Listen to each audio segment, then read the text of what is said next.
Good day and welcome back to Iran Daily Newsfeed.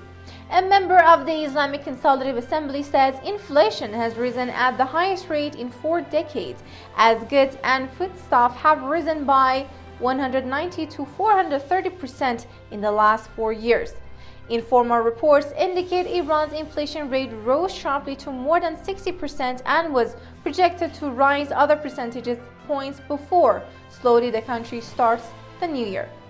By mentioning a 50% or 60% inflation rate, an official also says Iran's economy is at the most dangerous historical point of inflation in the last 4 decades, and there is a possibility of an overinflation and high prices of goods.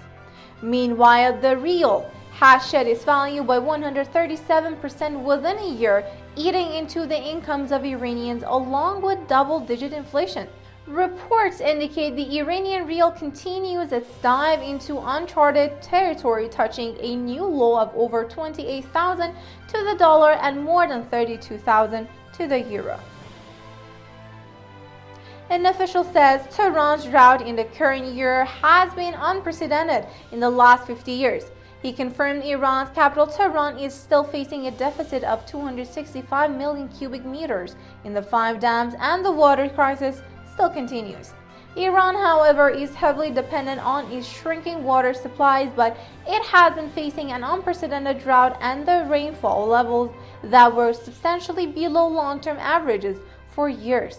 While the drought has created a challenging environment, the reason for Iran's water crisis go deeper.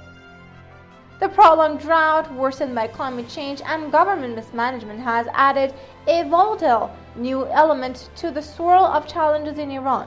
The prolonged drought and rising temperatures from climate change, combined with decades of government mismanagement of natural resources and lack of planning, have turned the water crisis into a volatile incubator of protests and violent unrest.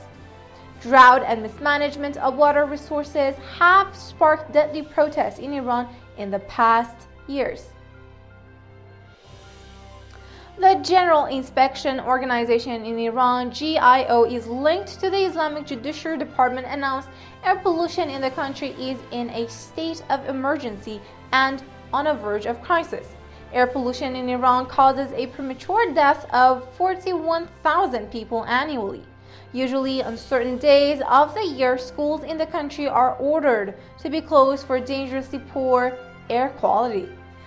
Poor air quality often keeps schools closed in Iran's capital. Tehran, the capital of Iran, is one of the most polluted capital cities in the world, and every winter, cold air and a lack of wind trap smog over the city. Air pollution, water crisis, frequent blackouts, and inflation in Iran is affected by the incompetence of the Islamic authorities and mismanagement. Norwegian police have charged a former so-called diplomat of the Islamic Republic for his alleged role in the 1993 assassination attempt on the publisher of Salman Rushdie's Satanic Verses.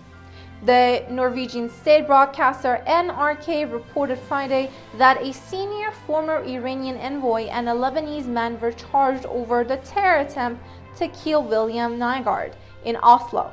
William Nygaard published the bestseller Satanic Verses, which was condemned to death in a fatwa of then Supreme Leader Ruhollah Khomeini over his portrayal of the Prophet Muhammad. According to news, Nygaard survived 3 bullets and spent months in hospital, although there was speculation that the attack was politically or religiously motivated. Head of IRGC Beset militia announced the forces have launched about 2,500 district cyber battalions and 982 other battalions, operating as city-based cyber battalions to target their victims both inside Iran and abroad. Beset is one of the 5 forces of the Islamic Revolutionary Guard Corps.